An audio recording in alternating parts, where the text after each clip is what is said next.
మదనపల్లి విద్య మరియు వైద్య చరిత్రలకు రెండింటికి చాలా ప్రాముఖ్యత ఉంది. యాదృచ్ఛికంగా రెండు ఒకటే రోజు స్టార్ట్ చేశారు. నేను చెప్తున్నది మన BT college and Arogyavaram medical centre. BT college doctor అన్ని బిసన్ చే స్థాపించబడింది. నెంబర్ 1 రాయలసీమలోని మొదటి డిగ్రీ కాలేజ్. నెంబర్ 2 దక్షిణ భారతదేశంలోనే మొదటి స్కౌట్ గ్రూప్ ఇక్కడే మొదలైంది. నెంబర్ 3 భారత్ హోమ్ రూల్ ఉద్యమం క్విట్ ఇండియా మూవ్మెంట్ లో తమదైన పౌరుషాన్ని చూపించింది ఈ కళాశాల విద్యార్థులే. నెంబర్ 4 విశ్వకవి రవీంద్రనాథ్ ఠాగూర్ మన జాతీయ గీతం జనగణమనని బెంగాలీ నుండి ఇంగ్లీష్ లోకి అనువాదం చేసి మిసెస్ మార్గరెట్ కజిన్ సహాయంతో రాగాన్ని బాణీ కట్టారు. నెంబర్ 5 ఠాగూర్, గాంధీ, సివి రమన్, అనీ బిసెంట్, జిడ్డు కృష్ణమూర్తి వంటి చాలా మంది ప్రముఖులు సందర్శించిన చారిత్రాత్మక ప్రదేశం Arogyavaram medical centre mister and Mrs Müller చే స్థాపించబడింది.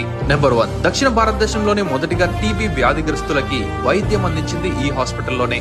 నెంబర్ 2 భారతదేశంలోనే మొదటిగా టీబీ వ్యాధి మరియు బీసీజీ వ్యాక్సిన్ మీద సర్వే అండ్ రీసెర్చ్ చేసింది ఇక్కడే. నెంబర్ 3 దేశంలోనే మొదటిగా టీబీ మీద పీజీ కోర్స్ స్టార్ట్ చేసింది ఈ మెడికల్ సెంటర్ లోనే. నెంబర్ 4 ప్రధానమంత్రి జవహర్ లాల్ నెహ్రూ మరియు దేశానికి మొదటి ఆరోగ్య శాఖ మంత్రి అయిన శ్రీమతి రాజ్కుమారి అమృత్ కౌర్ వంటి వారు సందర్శించిన చారిత్రాత్మక ప్రదేశం ఇది. నెంబర్ 5 మొదటగా 109 పడకలు, ఆ తర్వాత 1950లో 397 పడకలు, 1965లో 450 పడకలతో 350 ఎకరాల విశాలమైన ప్రాంగణంతో దేశంలోనే అతి పెద్ద హాస్పిటల్ గా నిలిచింది.